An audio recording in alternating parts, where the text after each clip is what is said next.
కేంద్రపాలిత ప్రాంతం లదాఖ్లో నిన్న జరిగిన హింసాత్మక ఘర్షణల వెనుక కాంగ్రెస్ కుట్ర ఉందని బీజేపీ ఆరోపణలు గుప్పించింది. ఈ మేరకు కొన్ని వీడియోలను ఎక్స్లో పోస్ట్ చేశారు BJP IT wing Amit Malviya. BJP కార్యాలయం వద్ద కాంగ్రెస్ కౌన్సిలర్ స్టాంజిన్ సెపాగ్ దాడి చేస్తున్న దృశ్యాలు ఇందులో ఉన్నాయి.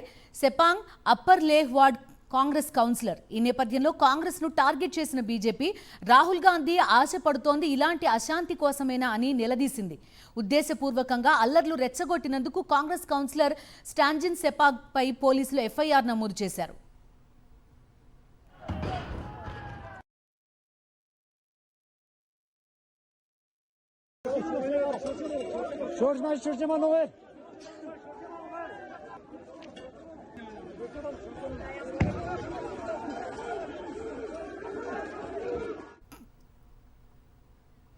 లదాఖ్ రాష్ట్ర హోదా డిమాండ్తో నిన్న హింసాత్మక ఆందోళనలతో లేహ్ అట్టుడికింది.